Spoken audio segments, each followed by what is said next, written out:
On the afternoon of June 18, 2018, a black BMW pulled out of a motorcycle dealership in Deerfield Beach, Florida.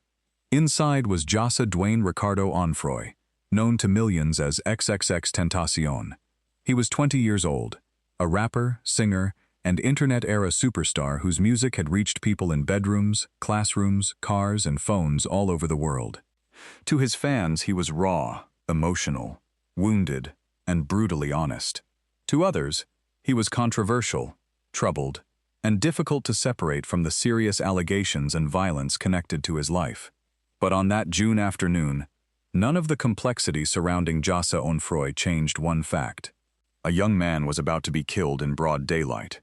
As his car left RIVA Motorsports, an SUV blocked his path. Two armed men approached. Within moments, there was a struggle, then gunfire. The men stole a bag containing cash and fled. Jahseh Onfroy was rushed to hospital. He did not survive. His murder shocked a generation. Fans gathered outside the scene, cried in the street, played his music, and tried to understand how someone so young, so famous, and so visible could be gone so suddenly. But unlike many celebrity murder cases, this one did not remain unsolved. Surveillance video, phone records, social media posts, witness testimony, and courtroom evidence would eventually show how a robbery became murder. In 2023, 3 men were convicted of first-degree murder and armed robbery. Michael Boatwright, Dedrick Williams, and Trayvon Newsome were sentenced to life in prison. A 4th man, Robert Allen, took a plea deal and testified for the prosecution. This is not only a story about fame, it is a story about violence, youth, money, obsession, social media, and the final minutes of one of the most polarizing artists of his generation. This is the murder of XXXTentacion. You're watching Vanished UK. Jahseh Onfroy was born on January 23, 1998, in Plantation, Florida. His childhood was unstable.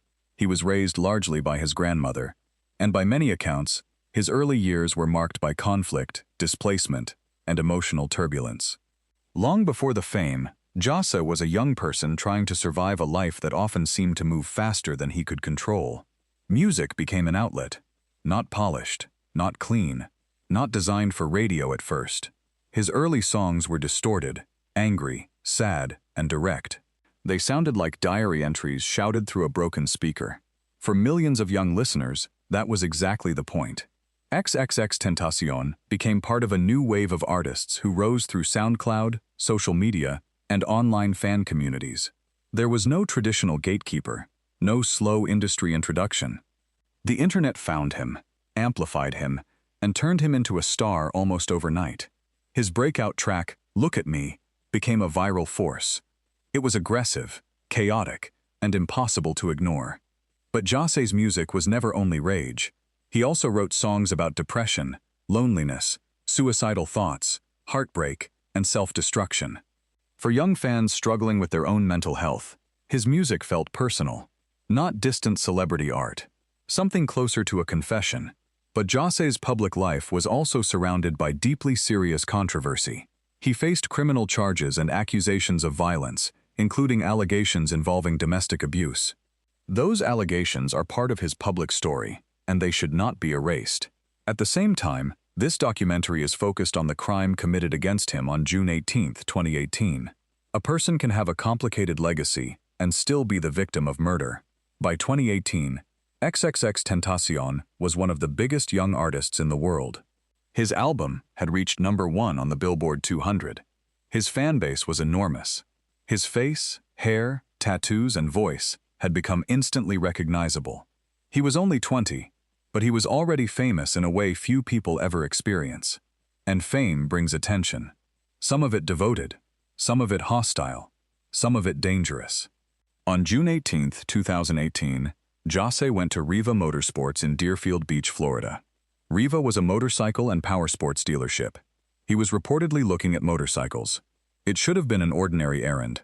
But outside and around the dealership, 4 men would become tied to the events of that day. Dedrick Williams, Michael Boatwright, Trayvon Newsome, Robert Allen.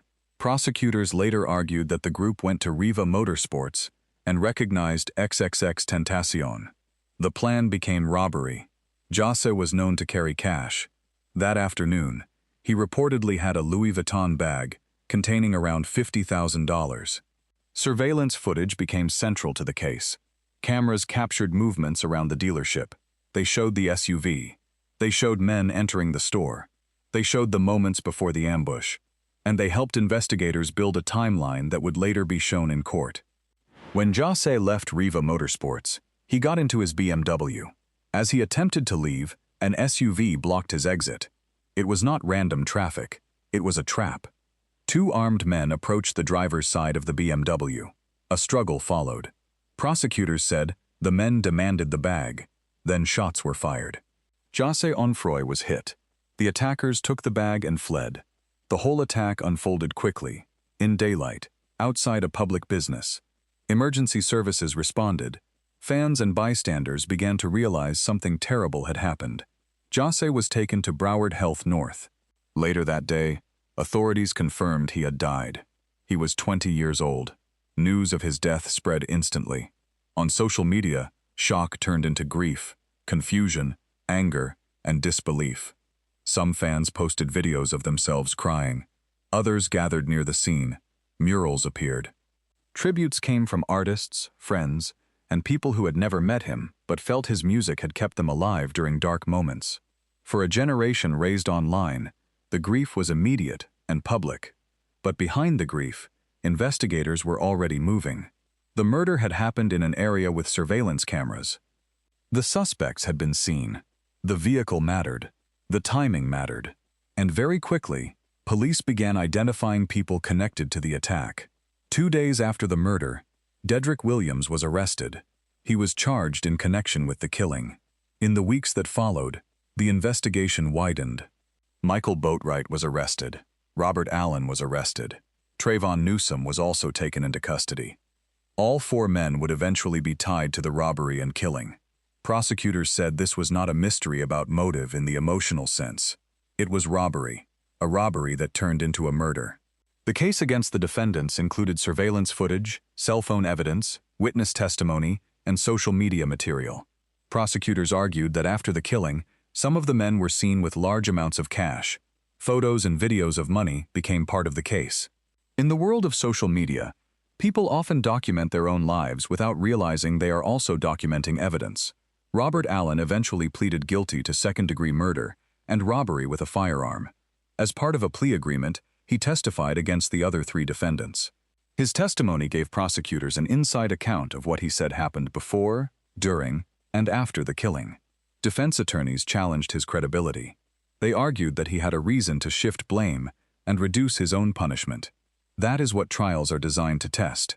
The trial began in February 2023. The defendants were Michael Boatwright, Dedrick Williams, and Trayvon Newsome. They were charged with first-degree murder and armed robbery. Prosecutors presented the case as a planned robbery in which Jahseh Onfroy was targeted after being seen with money. The defense questioned the reliability of the evidence and the testimony. One of the most significant pieces of evidence was surveillance footage. Cameras showed the movements at RIVA Motorsports. They showed the vehicle blocking the BMW. They showed the ambush. For the jury, this was not just a story told by witnesses. It was a sequence of images. Prosecutors also focused on phone records and digital evidence. In modern cases, phones often become silent witnesses. They track movement. They connect people. They place devices near locations. And sometimes they contradict what people later say. The trial also included testimony about the stolen money. Prosecutors argued that the defendants displayed cash after the killing. The state's position was simple. The robbery had a visible reward, and Jahseh Onfroy paid for it with his life. On March 20, 2023, the jury reached a verdict. Michael Boatwright, Dedrick Williams, and Trayvon Newsome were found guilty of first-degree murder and armed robbery. For Jahseh's family and supporters, the verdict was a form of justice. But it could not undo what happened. On April 6, 2023, the 3 men were sentenced. Dedrick Williams was sentenced to life in prison. Trayvon Newsome was sentenced to life in prison. Michael Boatwright received 2 consecutive life sentences, plus additional prison time. Prosecutors had not sought the death penalty. Life imprisonment was the sentence. In court, Victim impact statements made clear that this was not only the death of a celebrity, it was the loss of a son, a father, a friend, a human being whose life ended at 20. Robert Allen, who had pleaded guilty and testified, was sentenced separately. He received 7 years in prison, followed by 20 years of probation. His cooperation with prosecutors was a major part of that outcome. The murder of XXXTentacion is often discussed through the lens of fame, his streaming numbers, his fan base, his controversy, his influence. But the actual crime was brutally direct. A young man had money. Others wanted it. They blocked his car. They robbed him. They killed him. That is what the jury found. What makes the case feel especially modern is how much of it played out through cameras and phones. Surveillance cameras captured movement. Social media captured behavior. Digital records helped build timelines. The same online world that helped create XXXTentacion's fame also helped document the people who killed him. Jahseh Onfroy's legacy remains complicated. There are people who remember him as an artist, who gave voice to depression, pain, and emotional chaos. There are fans who say his music helped them survive. There are also people who cannot separate his music from the allegations and harm connected to his life. Both realities exist, but murder does not simplify a person. It freezes them. It stops any possibility of change, accountability, growth, apology, repair, or consequence beyond death. Jahseh Onfroy died at an age when most people are still becoming who they are. At 20, he had already reached extraordinary fame. He had money. He had influence. He had enemies. He had fans who treated him like a lifeline. And he had a life that ended in a parking lot outside a motorcycle dealership. After his death, XXXTentacion's music continued to stream in huge numbers. Posthumous releases, tributes, and debates kept his name alive. For some, he became a symbol of pain and vulnerability. For others, a reminder of how fame can elevate people before they have healed, matured, or faced everything they have done. The public argument over who Jahseh Onfroy was will likely continue. Artist, victim, troubled young man, cultural force. None of those words fully contain him, but the facts of his death are now clearer than they were in 2018. He was followed and blocked after leaving RIVA Motorsports. He was robbed. He was shot. 4 men were charged. 1 pleaded guilty and testified. 3 were convicted at trial. Those 3 were sentenced to life in prison. The case is solved legally, but emotionally, for fans and family, solved does not mean healed. There is something haunting about the final ordinary moments of famous people. A shop, a car, an errand. A few minutes that should have meant nothing. Then a vehicle pulls across an exit. Men approach. And a life becomes a crime scene. The murder of XXXTentacion is not a mystery in the same way as Tupac or Biggie. There were arrests. There was a trial. There were convictions.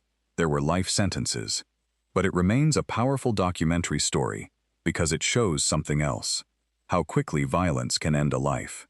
How fame can make someone visible but not safe. How greed can become fatal. How cameras, phones, and digital traces can bring killers into a courtroom.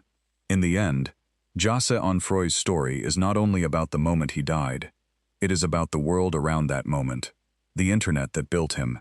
The controversy that followed him. The fans who mourned him, the evidence that convicted his killers, and the unfinished life left behind. On June 18, 2018, XXXTentacion left a motorcycle dealership in Deerfield Beach. He was 20 years old. He had become one of the most recognizable young artists in the world. Minutes later, he was dying. Some celebrity deaths become legends. Some become conspiracies. Some become courtroom files. This one became all 3. But behind the headlines was Jahseh Onfroy, a son, a father, an artist, a young man killed over money in broad daylight. This was the murder of XXXTentacion. You're watching Vanished UK.